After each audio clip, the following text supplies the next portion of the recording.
Dark horse की category में expectation थी, लेकिन आपने उससे भी आगे बढ़कर करा। बेलारूस की बॉक्सर को आपने रिब्स में बहुत मारा है, क्या कुछ स्ट्रेटेजी थी, थोड़ा बताएं मैच के बारे में। जी, बेलारूस की जो बॉक्सर थी पहले, वो भी वर्ल्ड मेडलिस्ट है और वो 75 में ब्रॉन्ज मेडलिस्ट है और वो कोई ऐसी बॉक्सर नहीं थी, बहुत अच्छी बॉक्सर थी।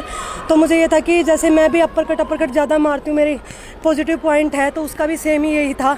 मुझे पता था कि मुझे लास्ट तक बहुत लड़ना पड़ेगा, क्योंकि ऐसे नहीं है कि 2 राउंड मैंने खेल लिए तो वो मुझे छोड़ देगी, क्योंकि मैंने उसका गेम देखा है। जैसे मैं सामने वाले को नहीं छोड़ती हूँ तो वो भी नहीं छोड़ती है। तो काफ़ी अच्छा रहा उसके साथ बाउट करके। और मैंने लास्ट राउंड में मैं थोड़ा सा थका हुआ महसूस कर रही थी, लेकिन यह ऑडियंस इतना चिल्ला रही थी। मेरे कोच जो बटसर हैं नीचे से इतना स्वीटी खड़ी रहकर पंच मार, खड़ी रह के पंच मार, भाग निकलते हुए मार। तो मैं थकने के बाद भी जब मैं उन लोगों का चेहरा देख रही थी, मेरी फैमिली, मेरे भाई, मेरे हस्बैंड, मेरी बहन आई है और मेरे कोच हैं, उन सब का चेहरा देखा मैंने।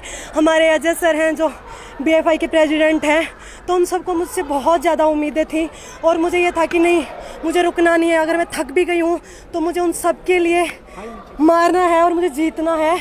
और जीतना ही नहीं है, मेरी आज पहली बाउट थी इसलिए थोड़ा सा वैसा लग रहा था। तो अभी आगे जो बाउट होगी वो मेरी इससे बेटर ही होगी, क्योंकि ये मेरी एक पॉजिटिव पॉइंट है कि मैं जितना खेलती जाती हूँ उतना ही अच्छा कर पाती हूँ।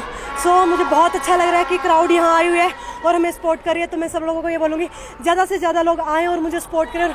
मेरे लिए प्लीज़ प्रे कीजिए कि मैं अपने देश का झंडा सबसे ऊपर रख पाऊँ, और इसके लिए मैं जी तोड़ मेहनत कर रही हूँ। और बस मुझे ज़रूरत है तो सिर्फ आप लोगों की दुआओं की। सो प्लीज़ मेरे लिए दुआएं कीजिए कि मैं गोल्ड मेडल जीतूँ। Thank you. नवरात्र भी शुरू हो गया, तो मैं माता रानी को बहुत मानती हूँ। तो मुझे यह था कि मेरी बाउट नवरात्रों में स्टार्ट होगी, तो डेफिनेटली माता रानी ने मेरे लिए बहुत अच्छा सोचा होगा और बहुत अच्छा होगा, क्योंकि मेरे ईस्ट वही है माता रानी।